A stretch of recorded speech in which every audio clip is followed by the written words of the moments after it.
Meir Gluzberg here from Forest Hill, downtown, and with Isaac Zisckind from Diamond and Diamond. We're going to chat about legal matters related to the COVID time. Hi, Meir. Thanks for having me. Isaac, before anything else, before I'm going to start asking you questions that are related to our industry and to us agents, let me ask you a question. Diamond and Diamond, when I told everyone in my office I'm going to chat with you, few asked, isn't it personal injury? Can you shed some light on that? Sure. Yeah, most people in Canada know Diamond and Diamond as strictly a personal injury law firm from our commercials, social media posts, and we're synonymously known with the personal injury lawyers of Canada. However, about 2 or 3 years ago, a lot of our clients actually were calling us, asking us for various different services, real estate litigation, real estate transactions, mortgage help. And, we decided it was an opportunity to service our clients in a much more expanded view. So we expanded our real estate department to about 17 people, including 4 lawyers. We are now probably, in terms of volume, one of the bigger real estate law firms in Ontario, and we've been able to leverage our offices nationally to service customers with all of their real estate needs, whether it be litigation, whether it be transactions, whether it be mortgage help. So, we were just able to expand our services to help those people who already know our brand. Great. And I know other agents that used to deal with you, and I know everything went, the process was efficient. I can testify on that. So thank you for clarifying that. Let's start asking legal questions. But before I'm going to ask you about the practical legal questions, there's a word I love that keeps coming up, force majeure. I love the sound of it. What does force majeure mean? Because I know it's going to be relating to some of our questions. So can you shed some light on that? Sure. My contract law professor from 15 years ago will be happy that I remember this term, but in English Commonwealth, whether it be Canada, England, even the US, Australia, Israel as well, the term force majeure is basically to imply the breaking of a contract when there's something occurs out of the ordinary that would force the contract to be broken with no fault of either party. So, the problem is that it gets interpreted by courts in different matters in different ways. The most easiest example that I can say that's force majeure that people like to talk about is called the act of God. And what that means is that something so extraordinarily happened, like a world war or a tornado or something that stops people from completing their contract. So in terms of practicality, the easiest way to look at it is, look, if your house burns down, you can't really move in there. That could probably, have a force majeure a clause that would put into effect there. So, people started calling us in March when all the COVID restrictions started happening and saying, hey, there's a pandemic. Can we institute this force majeure clause? We can't close a contract. The simple answer is no, because nothing stops you from moving into a home. Some people will say, yeah, but it's dangerous. It's a pandemic. But the government hasn't at all stopped the sale of homes in terms of completing transactions. So the simple answer is no, you cannot use that clause to get out of contracts during this time. Okay, well, you brought up a few questions up to my mind, so I'm going to try to be as focused as I can. Let's start with the basic one. Are you still able to close deals? Because we're used to usually to go to the lawyer, meet them in the office, meet face to face, and you're signing on a contract. Can we still actually close a deal? Yes, actually, we've been quite busy in closing deals, ones that have happened pre-COVID and ones that are happening during COVID. In terms of closing, nothing has changed in terms of timing. Surprisingly, we would have expected to see some delays, people saying, hey, I need an extra few weeks here, a few weeks there, I can't move in. But fortunately, we haven't seen that many delays. I think a lot of people are excited to move into their new homes. They're excited to sell their homes. And, although it makes it tough during these times, it's still getting done. The question is how, what's open, what's not. For lawyers on our end, the most important thing is the land registry office. The land registry office is what basically allows us to register the title to the new buyer or to take off title from the original seller. And that's the most important part besides getting paid in a real estate transaction. So as long as the land registry office stays open, which it has been, we're allowed to close transactions. In fact, the Law Society and the legal profession has even made it clear through their professional responsibility courses and online updates that even if there's a closure on the land registry office, everything gets delayed by a few days. So until it opens again. So it's not that we expect the land registry office to close anytime soon. So in terms of closing, those continue to happen at a normal pace. So just to summarize, there's no force majeure really yet. Nothing prevents us from closing deals. We can still close them. As long as land registry is open, we can still register the deal. But I closed the deal. How about moving? Can I move? Even if it's a tenant that wants to move, are we allowed even to do that? Yeah, so the government of Ontario has declared moving and real estate services still as essential. It's funny because you have the government suggesting one thing and they say, look, you're allowed to move, you're allowed to complete real estate transactions because they're considered essential. But then you have boards like RICO that also say, look, you're allowed to do it, but these are what we think you should do. So, we don't want any in-person showings, or we don't want, people meeting face to face. And you have to balance your regulatory obligations with the legal implications that the government has set out. So it's been quite a bit of navigating, but people are getting it done. So it's still possible theoretically. There is nothing that prevents us from doing it. No, nothing prevents you from doing it. I think the only thing that I've been asked in the last few months is, hey, we can't get a mover, for another week. Can we extend 1 week until I can get it organized? And just because certain people are not working. But the truth is, most movers are continuing to work. They're just doing it with PPE masks and other equipment that's available, obviously. Back to my original question, and I'm sorry that I'm coming back to this again, but assuming I have a buyer, we have a closing, buyer lost their job, they have a hard time getting financing, they're unable to get an appraisal maybe, but even though I know there are ways now to also overcome that. What happens if you can't close financially? The bank doesn't approve you. You lost your job. I mean, there's so many of us that do not work right now. Sure. I'm gonna compare it back to, I think, the summer of 2017, when there was a slowdown in the market. Prices dropped about, 5% or so. And funny enough, I would have expected to have the same reaction then as it is now. Back then, we were getting calls left, right, and center because house values were going down, so people just didn't want to close. And they're like, I don't want to close because the house dropped from $1 million to 900, and I can't afford, I can't get a mortgage. The new mortgage rules came into effect. And back then we saw tons of people backing out of deals, surprisingly. When I say tons, from a lawyer's perspective, not as a macro, but from my perspective, wanting to.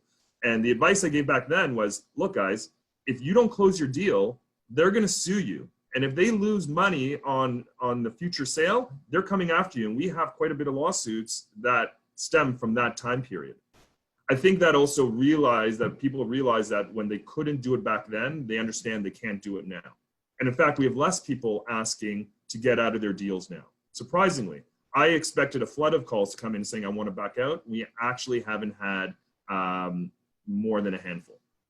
So back to my original question, you lost your job, you don't have the money to close, bank didn't approve you. It's not a force majeure. We are closing the deals that we're committed to. Right, you got to close the deal you're committed to, regardless if you can get financing. And one of the issues that we saw in the past 5 years in real estate was you were getting bidding wars, right? So all these clauses that lawyers hated and say, no, don't do it. But as a real estate agent, you got to close a deal, so you'd waive financing conditions. The minute you waive your financing condition and, that week or 10 days goes by, look, you got to close the deal. That's it. And if you don't, you'll get sued. You brought another question into my mind regarding to our deals, us as agents, because we're focused on our profession. And I always use the term toolbox. What do I mean by that? I try to surround, the busier I get and the more professional you are, you usually tend to have your toolbox around you. You surround yourself with professionals, with your banker, the lawyer, the architect that you can always call and ask questions.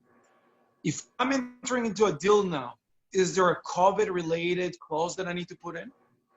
So yeah, we've actually, in our firm, we've instituted a bunch of clauses to give to agents to use during their buying and selling period. Although majority of it is really about reasonability, you just want to make sure that everyone is protected. One, the agent. Two, the buyer. So we try to tailor these clauses so that everyone kind of is protected. And those clauses are, some of them include that if for whatever reason the land registry closes down, the deal will only get delayed. It will not have a force majeure or stop the closing of the sale. It will only delay it until we're able to register that deal. Gotcha. That's the most important one. I'll share with you something that I shared with our group on a discussion we had last week. I had a closing coming up. It was a commercial property. We had 4 commercial tenants. We were worried that once we closed, none of them is going to pay. Assuming they don't pay, is there any way that we can cancel the closing on that when you look at a commercial transaction? Or once you're committed, you're committed? No, so most, if not all, commercial transactions don't actually have a clause in there that states closing is based on commercial tenants willing or able to pay in the future, right? You take the property as is, and then you have to deal with the tenants as a new landlord.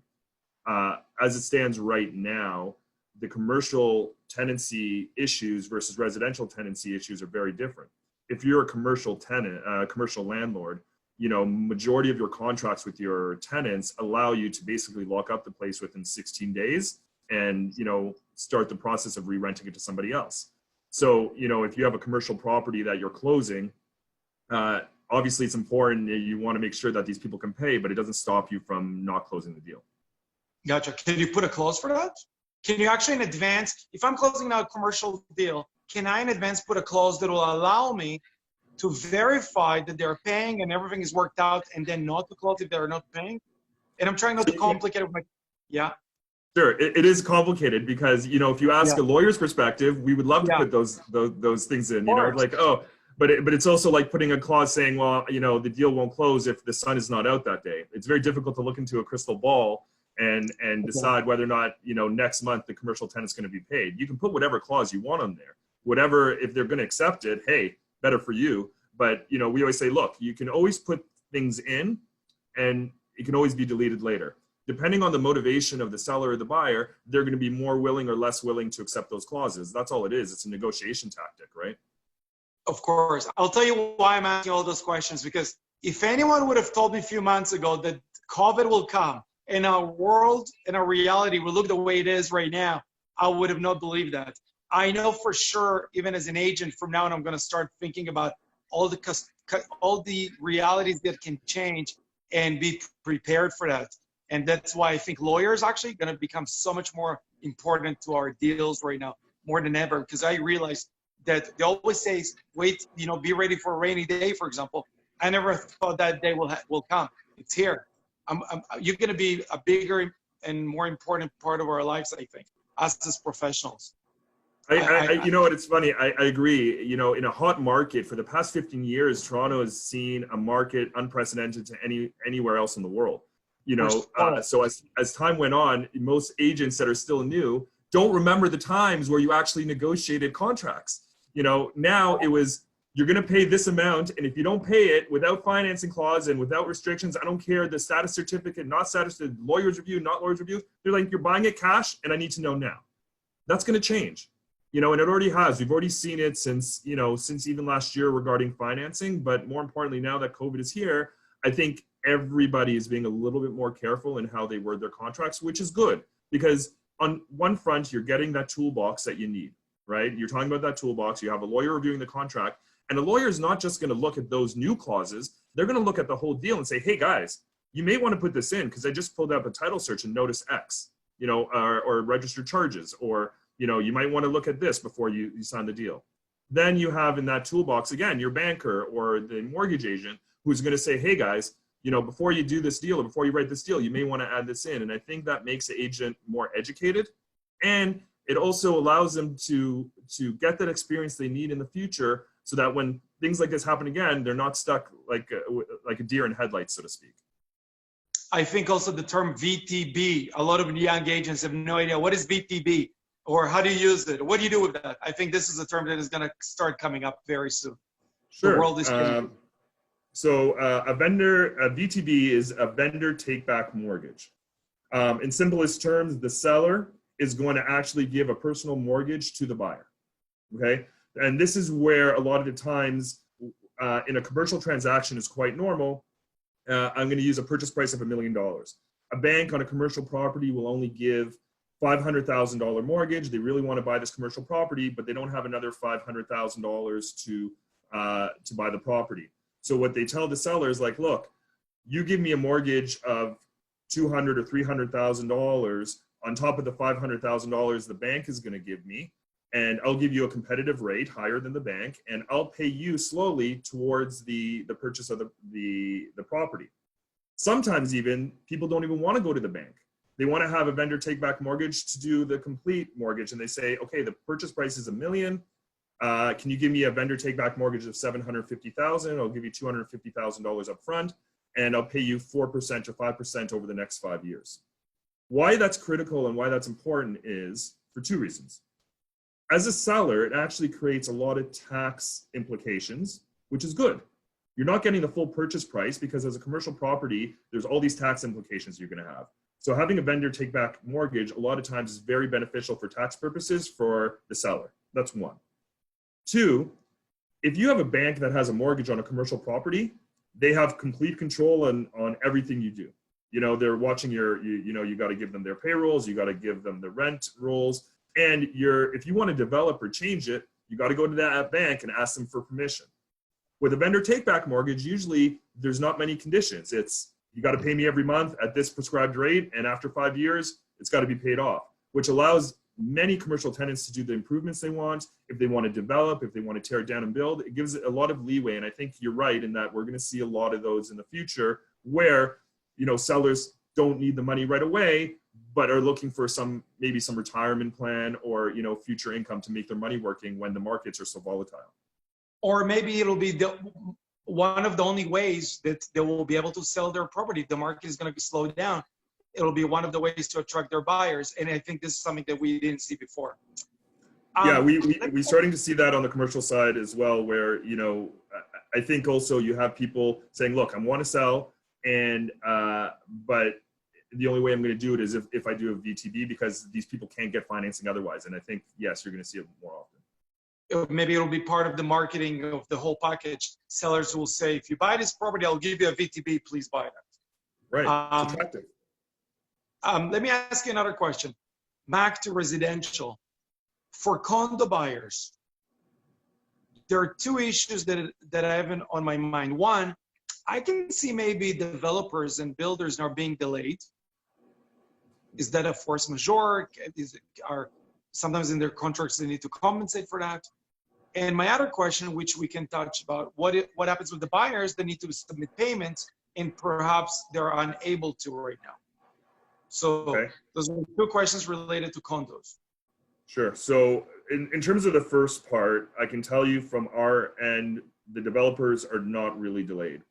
They were, if they were already in construction periods prior, most of it is going on schedule. However, most contracts in general, most 150-page contracts that developers make you sign, you know, with not much notice, actually give quite a leeway in terms of how much they can delay.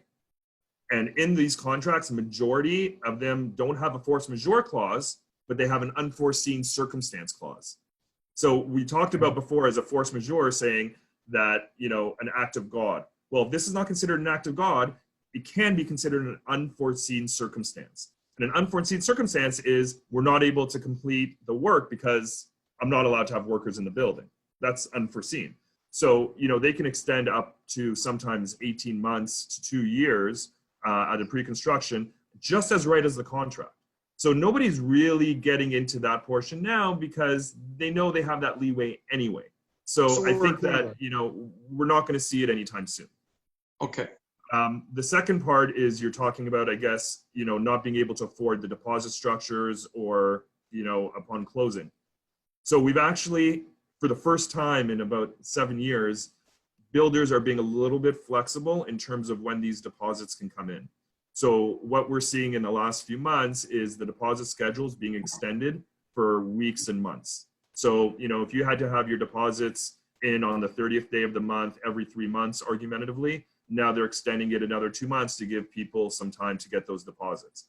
You got to remember in a hot market, a developer doesn't care if you don't close, because in a hot market, they can just turn around and sell it and keep your deposits. That's part of the contract. Right. But in this market, It's not like that they can resell it within a week. It's not the same market it was 2 months ago. So you're going to start seeing builders being a little bit flexible when it comes to those deposit payments, for sure. And you experienced that already. So it's just like banks, for example. Builders are more flexible than they realize.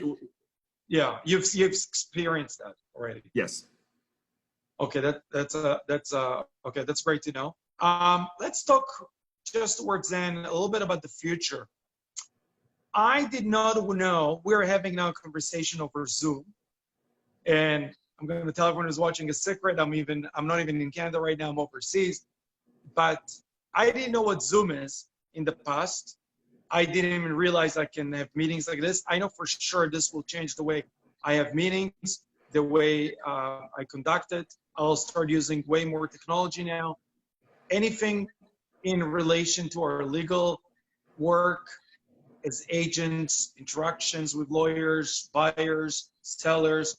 Is there anything that this period of time will change our future with? Because I see this technology was as an amplifier. Whatever we were supposed to do maybe by 2025, I've learned now in 5 years, in 2 months. Whatever normally would have taken 5 years, now in 2 months I'm doing it.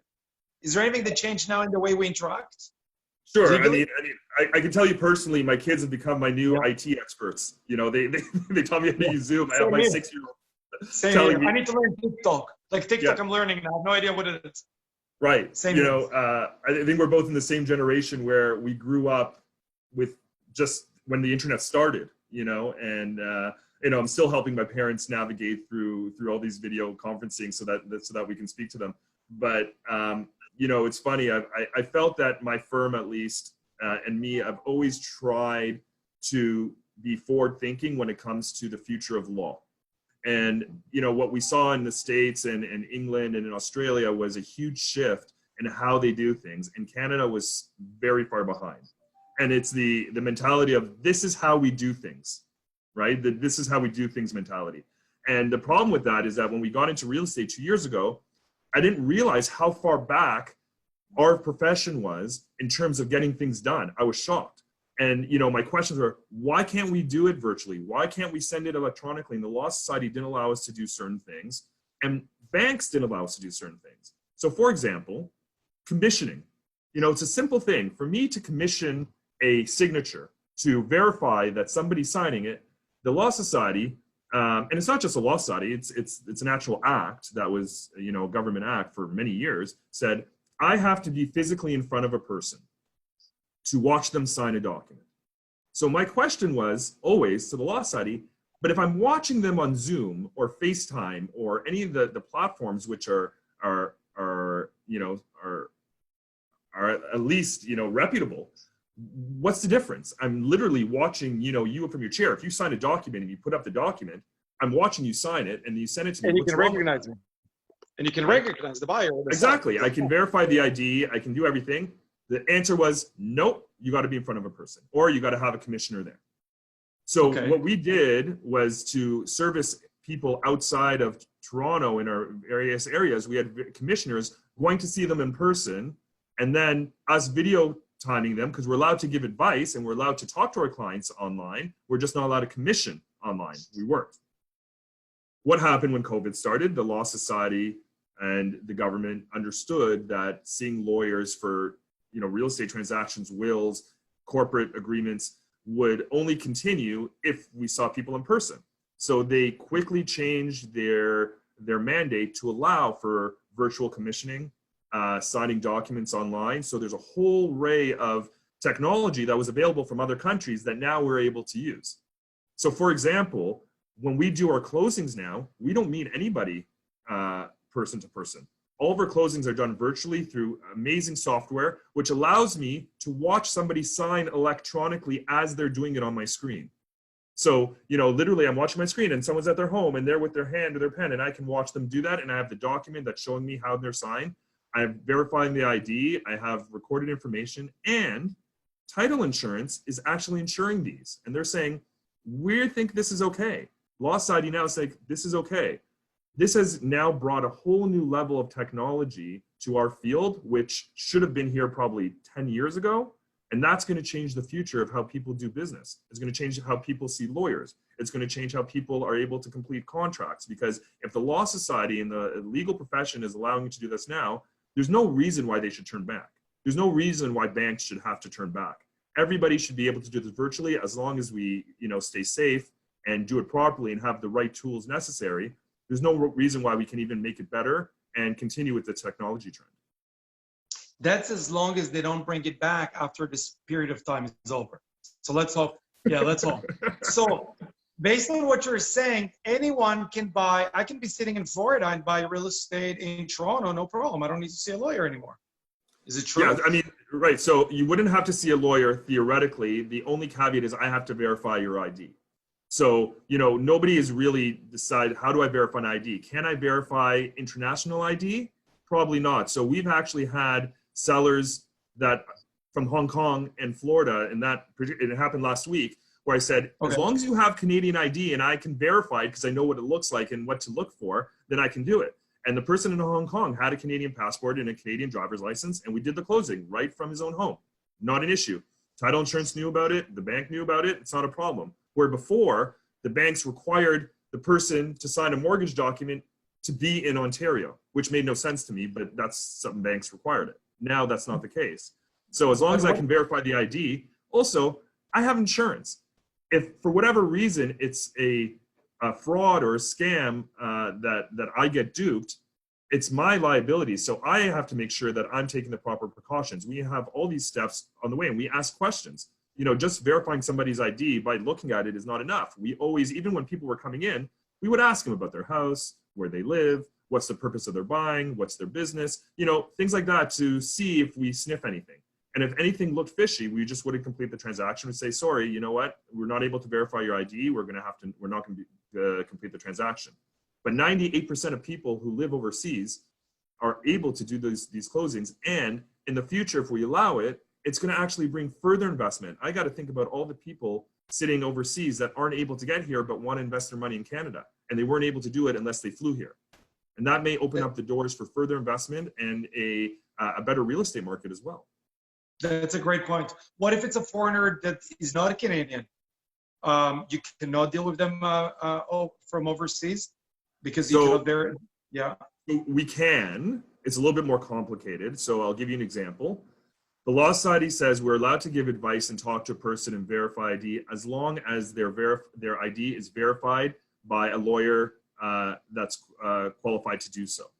So just to give you an example, we had a case a few months ago where a person was in San Francisco and who moved there, and we had to sell their home here in Canada, but he wasn't coming back. He didn't have Canadian ID at the time because he was American to begin with.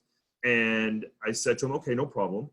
Get your ID verified by a local lawyer, get him to, notarize it and have that, send it to me.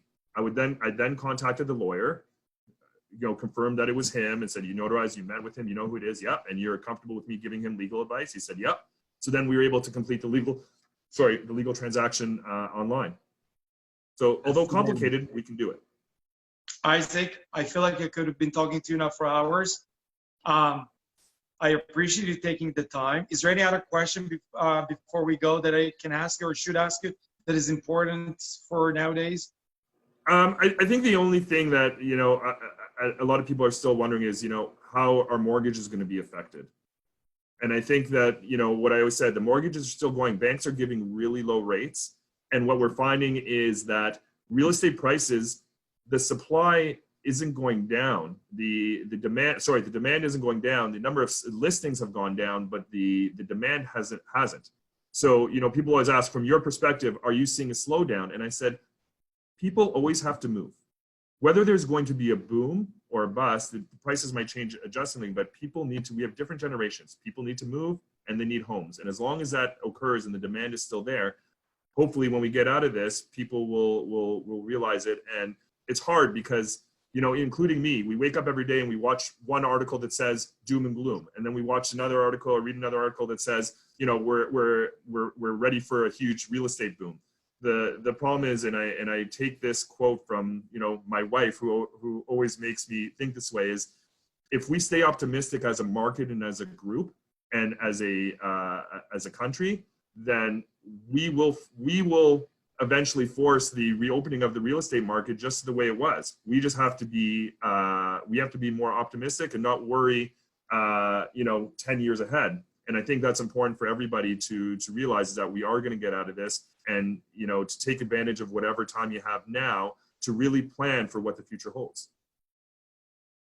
I totally agree. Even though it's already not a legal topic, I see this time as but I'm going to go a little bit off topic. I see this time as an amazing opportunity, because you can sit down, you slow down a little bit, you can strategize, get ready for the time that everything is over, and nature is strong, life is strong. People are gonna still get divorced. People are still getting married. Maybe there'll be more pregnant women after this time. I think some people realize after sitting at home for so many days that their home is actually not that great for them. Right. And they need to upgrade or change. I see it as an opportunity. And what's interesting also, the market was very, very strong until it stopped one day. But it was very strong until that point. And I have a feeling that once the uncertainty is over, because right now what scares everyone is the uncertainty, but once it's over, that everything go back to normal, hopefully in the same way and maybe even stronger. Because we have so many buyers that have so many plans. We just stopped them, but life goes on. And our job as agents, we're the warriors. We should be the optimistic ones, because at the end of the day, we're the ones that are putting the deals together. We're so important for the economy, and it's a great time also to stay in touch with our clients. So we're all ready when the uncertainty is over. We're back to business, and it's also a good time to use our toolbox and making our tools a little bit stronger. So if we have a good lawyer we can trust, great time to talk to them, get updated, and maybe take this information and update your clients about what's going on. That's why I think it's so important to talk to our experts around us, so we can update our clients so they're ready for the day afterward, for the day after. 100%. Isaac, I appreciate you taking the time, and once again, I hope everyone stays healthy, getting ready for the day after. Isaac Zisckind from Diamond & Diamond. Thank you everyone for watching. Meir Gluzberg from Forestville Real Estate. And we have our new page that will share a lot of information for agents, Homeland, Ontario Realtors for Realtors. Have an amazing day. And this is my first Zoom meeting, solo meeting with one-on-one.